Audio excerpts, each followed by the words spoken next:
수복된 북한 지역 관할권과 남북 통일 방안, 이런 주제로 말씀드리겠습니다. 휴전선 이북지역 이거 수복되면 어떻게 되는가, 오늘날 궁금해할 수 있는 문제입니다.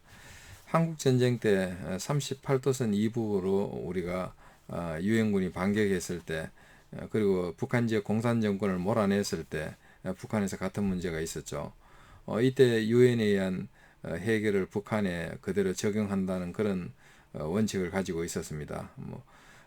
대한민국 정부가 수립된 것과 똑같은 방식으로 북한 지역에 총선을 유엔 감시와 총선을 실시해서 그 주민을 대표하는 대표자를 뽑고 그렇게 해서 이렇게 통일된 한국 정부를 수립한다는 것입니다. 유엔에 의한 해결 방식의 역사를 보면은 1947년에 언터콕이라고 해서 유엔 한국 임시위원회가 만들어집니다. 그것은 한국에서 총선거를 실시해서 그것을 통해서 대표자를 뽑고 정부를 수립하는 어떤 그런 방식을 추진한 기구죠. 결국은 5.20 총선을 감시해서 그 무난하게 그렇게 대한민국 정부 수립을 이끌었죠. 그리고 대한민국 정부가 수립된 뒤에는 언콕이라고 해서 유엔 한국위원회, 그 당시까지만 해도 있었던 미소 양군의 철수, 그리고 한반도 평화적 통일, 이것을 위해서 만들어진 것입니다. 그러다가 1950년에 그 북한군이 전면 침공을 했죠. 그러면서 유엔사, UNC, UN 커맨드가 만들어집니다. 이 사진은 유엔 한국 임시위원단이 한국에 왔을 때의 모습입니다. 그때만 하더라도 미군정기이기 때문에 미군정에서 주관을 하고, 여기 보시면은 경마 기마 경찰이 보이죠. 그것은 이제 미군정기 때 경찰입니다. 여기 나오는 거는 유엔 한국위원단의 그 활동하는 모습입니다. 여기 보면은 그 우리 현지 우리 그 주민이 살고 있는 곳에 와서 시찰을 하는 그런 어떤 활동하는 모습입니다. 이것은 1950년 6.25 그 북한군 남침에 의해서 만들어진 유엔사, 그리고 유엔 사령관이 된 메가드 장군에게 유엔 깃발을 수여하는 이양하는 그런 모습입니다. 유엔군이 38도선 이북으로 공격에 들어가서 북한 군대를 전부 제거할 때 여기에서 북한 지역, 점령한 북한 지역을 어떻게 할 것인가, 당연히 대한민국 영토에 들어가는가, 그런 어떤 문제, 그리고 대한민국과 아직까지 북한 공산정권을 제거한 뒤에 북한에 아무도 없는 상태의 북한, 이거 어떻게 결합할 것인가, 이런 문제를 해결하기 위해서 10월 7일 날 유엔 총회를 열어서 어떻게 보면은 유엔군이 38도선 이북을 갈 수 있는 어떤 그런 유엔의 근거 결의를 하고, 그리고 또 유엔 한국 통일부흥위원회 언커크를 설치를 했습니다. 이것은 전쟁으로 인한 어떤 피해를 복구하는 한국 재건 노력을 용이하게 하기 위한 목적이죠. 그리고 그것의 연장선으로서 언커라, 유엔 한국 재건 기구를 또 만듭니다. 물론 이것은 통일이 되지 않았기 때문에 어느 중간에서 좌절된 바가 있습니다. 이것은 언커크 국내 시찰하는 모습입니다. 유엔에서 임명한 사람들 우리나라에 와서 이렇게 시찰하고 있죠. 당시에는 그 38도선 이북 지역, 수복한 북한 지역, 이거 미군 군정을 했습니다. 유엔군 총사령관 메가드 장군이 유엔 결의에 따라서 여기에 임시 군정을 실시했습니다. 10월 12일 날 유엔 한국 소위는 점령한 북한 지역을 메가드 사령관이 통치한다는 어떤 그런 호주 제안을 한국 소위에서 통과시켰습니다. 그렇게 해서 메가드 장군이 임명한 먼스키 대령이 북한 지역 임시 군정관이 됐습니다. 먼스키 군정관은 본인이 일단 미 8군 쪽에서 관할하는 평안남도 그리고 평양 이런 지역의 군정관이 됐습니다. 그래서 평양에 민사철을 보냈는데 먼스키 대령이 군정관이고 그 민사처 시빌 어시스턴스 결국은 민사행정을 담당한 것이죠. 그리고 또 미군은 평남지사로 김성주 그리고 평양시장에 우재순을 임명했습니다. 그러면서 유엔군은 그 이승만 정부가 북한에 오는 것을 막았습니다. 예를 들면은 38도선 이북에는 그 대한민국 화폐를 사용할 수 없다 이렇게 제안을 하고 또 대한민국 사람이 군인이 아닌 이상 북한 지역에 오는 것을 이동하지 못하게 막았습니다. 당시에 보면은 현실적으로 미 8군이 점령한 평안남도 그리고 평양은 그 먼스키 군정관이 군정을 했고 그리고 강원도와 한경도 지역은 미 10군단이 그 군정을 하는데 당시에 국군 1군단이 먼저 진격했기 때문에 한경도 강원도 쪽은 처음에는 국군 헌병대가 군정을 했고 그 이후에 알몬드 10군단이 상륙한 다음에는 미군이 군정을 했는데 워낙 중공군의 군사 개입으로 오래 하지 못했죠. 이것은 평양에 주둔했던 그 먼스키 대령 군정관이죠. 미군 군정관 먼스키 대령 그리고 또 그 군정 민정 업무를 지원하기 위한 CA팀 11 어시스트 팀입니다. 여기는 미군들과 또 일부 통역관 그리고 한국군 일부 이렇게 포함되어 있었습니다. 이 먼스키 대령은 이미 그 일본을 점령하면서 일본에서 군정관을 한 경험이 있고 필리핀에서도 군정관을 했습니다. 그래서 상당히 군정관 경험이 많은 사람입니다. 여기 평양에서 먼스키 대령이 활동하는 그런 모습들입니다. 여기서 각종 뭐 수도라든지 또는 소방 뭐 이렇게 공공 서비스 석탄이나 뭐 이런 연료 이런 것들을 그 평양 시민들에게 제공하는 그런 역할을 했습니다. 메가드 유엔군 총사령관은 그 분명하게 선을 그었습니다. 이게 그 유엔군이 수복한 북한 지역에는 수복한 상태 그대로 둬라. 그래서 우리 대한민국 정부의 간섭이나 개입을 거부했습니다. 그리고 심지어는 뭐 여기 나오지만은 이승만 대통령이 평양을 시찰하는 모습인데 이승만 대통령이 원산과 평양에서 그 시민들을 향해서 연설을 했습니다. 그것도 미군정의 허락을 받았고 거기 북한 지역으로 갔다 이렇게 말할 수 있습니다. 물론 뭐 이승만 대통령은 상당히 수긍하지 않았지만은 당시에 유엔으로부터 전폭적인 지원을 받고 있는 입장에서 유엔의 결의를 거부할 수 없었습니다. 이승만 대통령은 사실 이것이 그 미국의 결정이나 마찬가지이기 때문에 상당히 그 유엔의 결의에 대해서 격분한 바가 있습니다. 더군다나 그 북한 지역을 공산화가 된 상태 그대로 둬라고 하면은 선거를 했을 때 결과가 어떻게 나오겠느냐고 붕괴를 했습니다.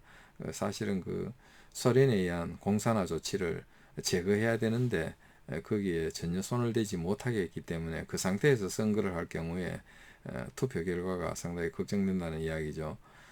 그리고 또 이것을 그대로 두라고 하는 것은 결국 38도선을 그대로 두는 거나 마찬가지 아니냐. 이것은 38도선이 우리 국민의 뜻도 아니고 또 북한군이 고의적으로 38도선을 그 돌파해서 남하를 했기 때문에 38도선이 이제 없어졌다. 그런데 이게 뭐 왜 이렇게 존재시키느냐. 말이 안 된다. 그렇게 해서 주한미국 대사인 무초 대사도 그 이승만 대통령의 뜻에 공감하면서 미국 정부에게 이런 그 건의 현재의 미국 정부 정책을 좀 문제가 있다. 대한민국의 주권을 무시하는 조치다. 이런 건의까지 한 바가 있습니다.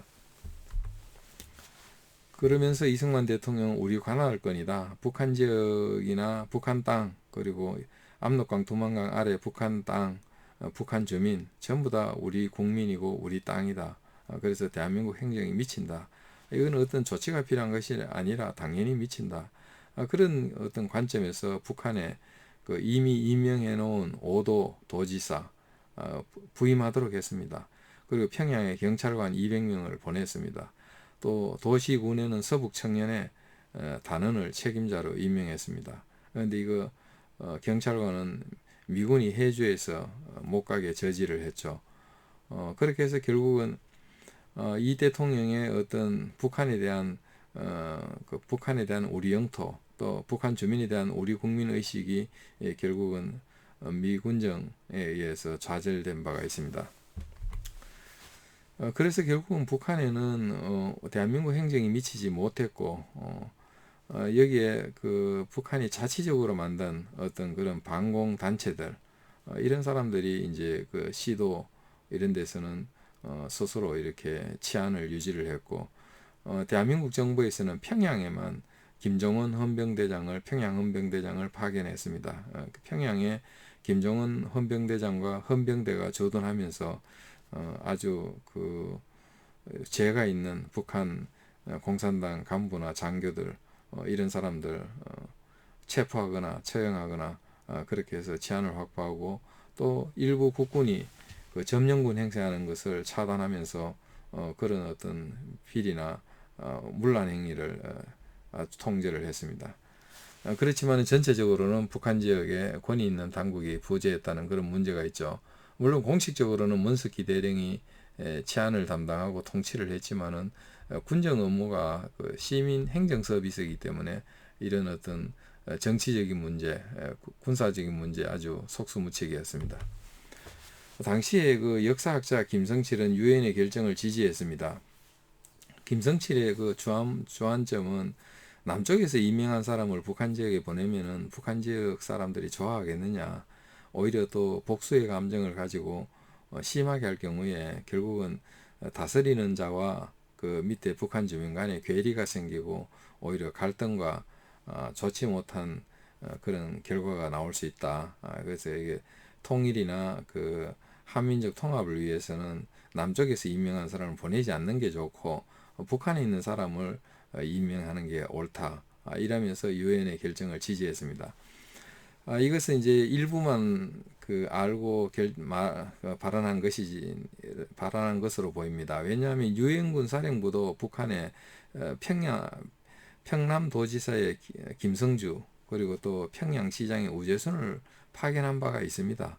그러니까 미군도 유엔군도 그런 식으로 남쪽에서 임명한 사람을 보낸 바가 있기 때문에 이것이 그 유엔의 결정이 꼭 그 현지 사람을 임명한 것은 아니었다라는 점에서 조금 그 당시의 결정을 잘못 이해한 것이 아니냐 이렇게 생각이 됩니다. 결과적으로 북한은 전혀 건드리지 않았습니다. 북한에서 북한을 점령했지만은 유엔군은 북한을 건드리지 않았습니다. 거기에 있는 뭐 창고라든지 또는 뭐 자원을 그대로 뒀습니다. 그리고 주민들에게도 특별하게 무슨 뭐 이동시키거나 그런 거 없었습니다. 그러니까 결과적으로 우리가 중공군의 군사 개입으로 후퇴하면서 북한에 있는 공산정권의 물자나 자산들을 거의 다 그대로 북한 공산정권에 넘겨주고 말았다. 이렇게 말할 수 있습니다. 우리가 그 북한군이 그 대한민국 영토를 점령했을 때 얼마나 많은 인적, 물적 피해를 끼치고 이렇게 우리에게 파괴를 하고 사람을 죽이고 또 납치를 하고 북한이 했던 걸 생각한다면은 우리가 북한 지역을 점령했을 때는 하나도 또 건드리지 않았다는 점에서 어떻게 보면 상당히 불균형한 결과가 된 것입니다. 북한을 수복할 경우에 결국은 통일을 어떻게 할 거냐. 그것은 뭐 우리 정부에서는 북한 지역에 유엔 감시하에 총선거를 하면 된다는 입장이었습니다.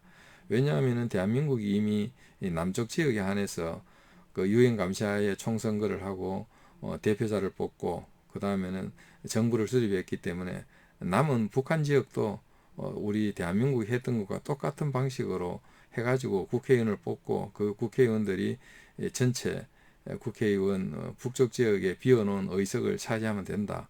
이런 식으로 생각한 거죠. 만약에 남한 지역에 그 대한민국 정부를 무시하고 남북한 합쳐가지고 총선거를 한다면 이것은 대한민국 주권을 침해한다. 이렇게 판단을 했습니다. 말씀드렸듯이 유엔군 사령부가 북한 점령지에서 대한민국 정부를 배제했기 때문에 북한 주민의 권리 보호에 불충분했다라는 점은 후퇴할 때 생깁니다. 유엔군 사령부는 기본적으로 북한 주민은 북한에 산다고 전제를 했습니다. 그런데 북한 공산 집단의 그 학정을 이미 그 양측 비교를 통해서 알게 된 북한 주민들은 수많은 사람들이 지금 파괴된 대동강을 건너듯이 북한 주민들이 남쪽으로 내려왔습니다. 그런데 유엔군은 이런 어떤 북한 주민들이 체제가 싫어서 그 북한 공산 정권의 학정이 싫어서 내려오는 걸 전혀 생각하지 않았습니다. 오로지 그 군사적인 목적에서 후퇴할 때 유엔군이 건너오면은 다리를 파괴해버리고 또 그 유엔군이 넘어올 때 가져오지 못할 것은 전부 폭파시켜버리고 그렇게 하면서 왔지 북한 남쪽으로 피난오는 북한 주민을 전혀 고려하지 않았습니다. 그렇기 때문에 이렇게 그 파괴된 다리를 이렇게 그 남쪽으로 이주하려고 이렇게 필사적으로 내려온 거 아니겠습니까? 이런 측면에서 역시 그 대한민국 정부를 배제한 유엔과 미국의 결정은 잘못됐다 이렇게 우리가 말할 수 있습니다. 북한을 점령한 기간에 우리가 미군이 임시군정을 한 기간이 37일간입니다. 한 달 일주일 정도밖에 하지 못했습니다. 그러나 그 기간에 북한 주민을 우리 대한민국 국민처럼 보호하지 못했다는 것에서 항상 아쉬움이 남습니다. 여기 보면은 대동강에서 이렇게 맨발로 강을 건너는 피난민들입니다. 이런 데 대한 그 남쪽으로 내려오려는 피난민에 대해서 미군은 배려가 전혀 없었죠.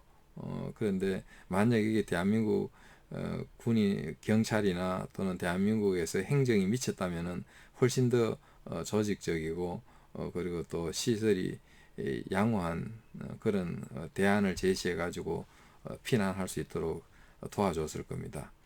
그런 점에서 비판받는 거죠. 미군이나 이 그 유엔군의 입장은 그 휴전이 된 상태에서도 똑같은 방침을 정했습니다.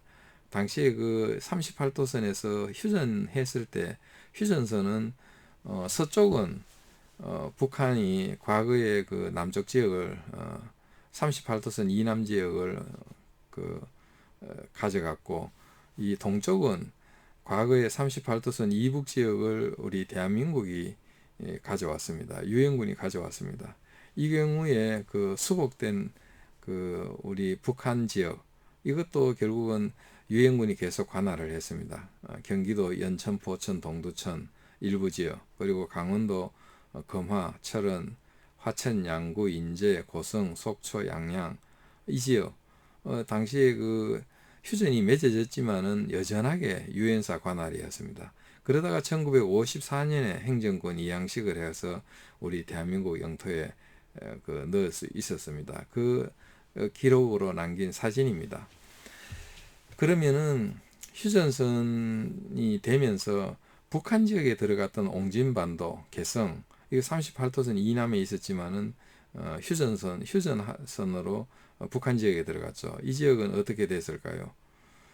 북한은 과연 그런 절차, 유엔이 들어오지 못하도록 했기 때문에 북한은 뭐 아무런 행정 조치 없이 그것이 바로 북한 행정권이 미쳤을 겁니다.